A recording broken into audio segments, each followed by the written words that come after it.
करके हम सारे के सारे पॉइंट डिस्कस करेंगे। तो आप सब लोग जानते हैं कि mixing is basically a unit operation. Students, आप लोग जब आप हायर एजुकेशन के लिए जाएंगे बी फॉर्म में, तो आपको एक सब्जेक्ट पढ़ना पड़ेगा फार्मास्यूटिकल इंजीनियरिंग। तो हम फार्मा इंडस्ट्री के अंदर जो भी वर्क कर रहे हैं that is actually a operation. तो ये क्या है, एक यूनिट ऑपरेशन है व्हेन इन विच 2 और मोर सब्सटेंस, जहाँ पे कम से कम 2 सब्सटेंस या 2 से ज़्यादा सब्सटेंस को मिक्स किया जाता है, and each particle of the material looks similar to the particles of other material। Mixing इस तरीके से होनी चाहिए कि वो यूनिफॉर्म दिखनी चाहिए। अगर यूनिफॉर्म मिक्सिंग होगी तभी हम मान के चल सकते हैं कि फार्मास्यूटिकल इंडस्ट्री में जो भी ऑपरेशन हुआ है वो प्रॉपर तरीके से हुआ है। अब बात आती है कि ऑब्जेक्टिव्स क्या हैं मिक्सिंग के। सबसे पहली चीज़ मैंने आपको बता ही चुका हूँ पिछले उसमें कि यूनिफॉर्म मिक्सचर को ऑब्टेन करने के लिए हमें करना पड़ता है मिक्सिंग को। Second is to promote the chemical reaction to get uniform product. हमें एक बेसिकली हम क्या करते हैं, आपस में केमिकल्स रिएक्ट करते हैं जिसकी वजह से यूनिफॉर्म प्रोडक्ट हमें ऑब्टेन हो जाता है। Next is it helps in the formation of a suspension और अ पेस्ट।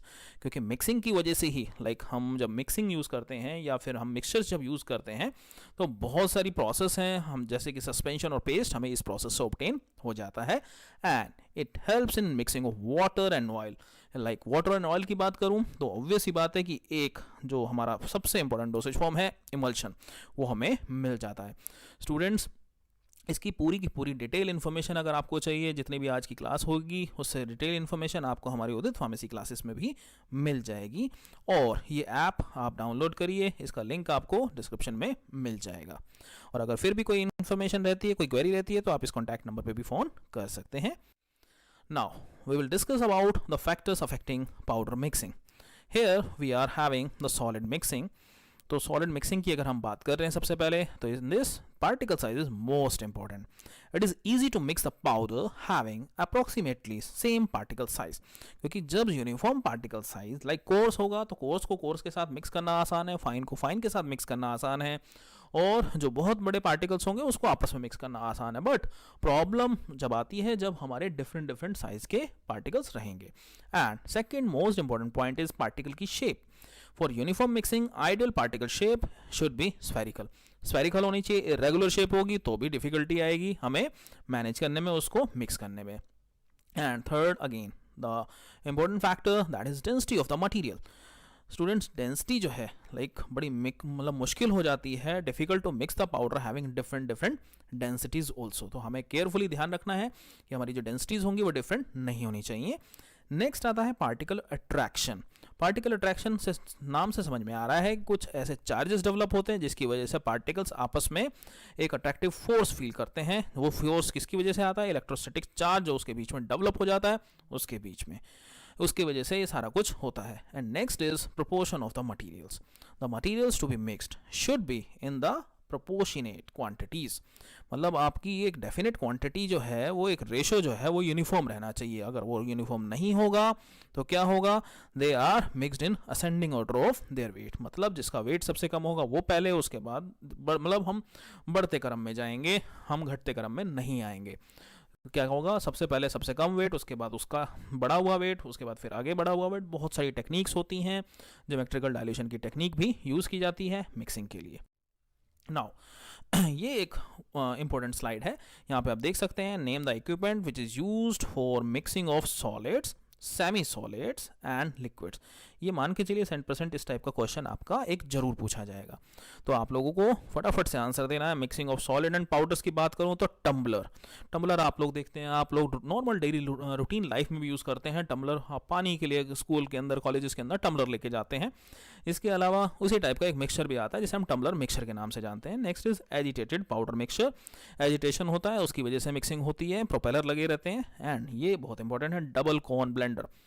2 कोन्स रहते हैं एक्चुअली, मतलब उसकी जो शेप रहती है वो दोनों तरफ से कोन शेप की रहती है, और फार्मास्यूटिकल इंडस्ट्री के अंदर इसकी भी काफ़ी ज़्यादा डिमांड है। Next one is air mixture. तो अगर मैं सॉलिड की बात करूं तो tumbler mixture, agitated, double cone blender and air mixture. फिर आती है बात सेमी सॉलिड की, क्योंकि आप लोगों ने solid dosage form, semi solid dosage form, liquid dosage form, ये तीनों डोसेज फॉर्म के बारे में मैं आप लोगों को ऑलरेडी बता चुका हूं। तो अब इसके लिए कौन सी मिल यूज होती है, ट्रिपल रोलर मिल। 3 रोल्स रहेंगे, उसको यूज़ करते हैं, एजिटेटेड मिक्सचर को यूज़ करते हैं और सिग्मा ब्लेड मिक्सचर्स को यूज़ किया जाता है इस पर्पज़ के लिए। And next one is mixing of liquids. इसके लिए हम प्रोपेलर मिक्सचर, टरबाइन मिक्सचर्स और पैडल मिक्सचर्स यूज़ करते हैं, और इसके बारे में हम डिटेल इन्फॉर्मेशन भी अभी आगे पढ़ने वाले हैं। तो जैसा मैंने आपको बताया था कि सबसे ज़्यादा इंपॉर्टेंट जो चीज़ है वो है डबल कॉन ब्लेंडर। इसका नाम है ट्विन शेल ब्लेंडर। यहाँ पे आप देख सकते हैं इसकी शेप, यहाँ से भी कॉन शेप है और ये जो नीचे है यहाँ से भी ये कॉन शेप है। इसकी वजह से इसका नाम क्या पड़ा है, डबल कॉन।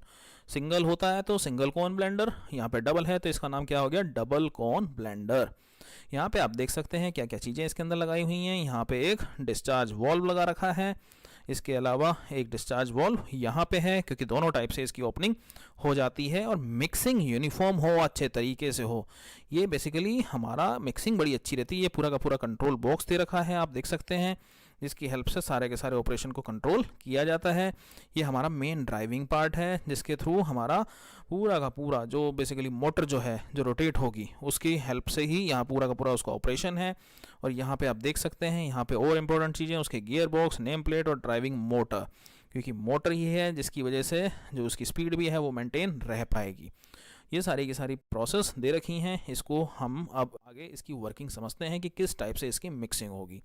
मैकेनिज्म जो है इसका डिफ्यूज़न मिक्सिंग का है, और अगर मैं कंस्ट्रक्शन की बात करूं तो मैं बता चुका हूं कि इसके पास दो कॉन शेप रहती हैं, fixed base to base and mounted in a shaft. और किस चीज़ का मटेरियल का बना होता है, स्टेनलेस स्टील का बना होता है। The shaft is fixed and जो इसकी शेप जो रहती है वो एक मतलब अगर जो रिवॉल्व होती है वो एक ऑप्टिमम स्पीड पे होती है, और जो ऑपरेटर्स जो है वो कनेक्टेड होता है इलेक्ट्रिकल मोटर पे। बिना इलेक्ट्रिकल मोटर के वहाँ पे स्पीड जो मेंटेन करना बड़ा मुश्किल हो जाता है। वर्किंग की बात करें तो वर्किंग आइए समझते हैं। The solids to be mixed are taken into the conical shape vessel. Vessel के अंदर आपको डाल देना है। अब क्या होगा, रोटेशन होगा। रोटेशन की वजह से क्या होगा, मटेरियल्स एक बार ऊपर जाएगा फिर नीचे आएगा। And mixing takes place by tumbling of vessels and by diffusion. ये दो प्रोसेस हैं जिसकी वजह से अच्छे तरीके से मिक्सिंग हो जाएगी, टॉप से बॉटम, बॉटम से अप, टॉप से बॉटम, बॉटम से अप। और एप्लीकेशन की बात करूँ, it is use for mixing of powders to be filled in capsules. वहाँ पे यूज़ होता है फार्मेसी के अंदर, ये इंपॉर्टेंस है इसकी। नेक्स्ट है mixing and lubrication of granules, इसके अंदर भी इस चीज़ की इंपॉर्टेंस है। अब हम बात करते हैं, जैसे कि बताया था अभी आपने जो सॉलिड डोसेज फॉर्म की बात की थी, अब जो हम बात कर रहे हैं वो ट्रिपल रोलर मिल की बात कर रहे हैं। ट्रिपल 3 रोल मैंने आपको बताए, यहाँ पे आप 3 रोल देख सकते हैं, और ये किसके लिए है, सेमी सॉलिड्स के लिए। यहाँ पे देखिए इंडस्ट्री के पॉइंट ऑफ व्यू से दिखाया गया है कैसे इंडस्ट्री के अंदर यूज़ किया जाता है। अब यहाँ पे देखिए आप जो मटेरियल है, यहाँ पे स्पीड देखिए इसकी, ये फीड रोलर है, इस साइड से ये रोटेट होता है, ये इस साइड से रोटेट होता है, और जो भी मटेरियल अंदर जाता है अच्छे तरीके से देखिए क्रश हो जाएगा यहाँ पे, और अल्टीमेटली नाइफ जो है वो उस मटेरियल को निकालता जाता है और कट होके, क्योंकि ये पूरा का पूरा ऐसे घूमेगा। ये देखिए यहाँ से एंट्री हुई, पूरा का पूरा इसका जो मैकेनिज्म है वो है शेयर मैकेनिज्म, ये फॉलो किया जाता है। और it consist of 3 rollers which are arrange in such a way that they come very close to each other. जब क्लोज रहेगा तो वहाँ पे आप देख सकते हैं कि उसका जो साइज़ है या उसकी जो मिक्सिंग है वो अच्छे तरीके से हो जाएगी। And the rollers are rotated at different rates of speed, हर एक की स्पीड जो है वो अलग अलग रहेगी। Hopper is located above first and second roller, जहाँ से मटेरियल हम इंसर्ट करते हैं। और स्क्रैपर जो है, स्क्रैपर का मैंने आपको बताया क्या काम है, उससे रिमूव कर लिया जाता है मटेरियल को, और सारा का सारा मटेरियल बाहर आ जाता है। अब वर्किंग ऑलरेडी आप देख चुके हैं, as shown in figure material is supplied in between roller 1 and 2, 1 and 2 के बीच में था, और जिसकी वजह से उसका पार्टिकल साइज बहुत ज़्यादा रिड्यूस हो जाता है। The gap between 2 and 3 is usually less than 1 and 2 roller. और स्क्रैपर जो है, scraper is arrange to the third roller, जो कि सारे के सारे मटेरियल को क्या कर देता है, निकालता जाता है और स्क्रैप कर लिया जाता है, सारा का सारा बाहर आता जाएगा। और अगर मैं एप्लीकेशन की बात करूं तो एप्लीकेशन बहुत इंपॉर्टेंट है। It is use for grinding as well as for mixing of solid powders with the ointment base, क्योंकि ये क्या है, सेमी सॉलिड प्रिपरेशन है, तो सेमी सॉलिड प्रिपरेशन हमारी इस पर्पज़ के लिए यूज़ की जाती है। स्टूडेंट्स, आप लोगों को मैं फिर से याद दिलाना चाहता हूँ, हमारी ये जो ऐप है उदित फार्मेसी क्लासेस, इसको आप यहाँ पे अपने जो डिस्क्रिप्शन बॉक्स में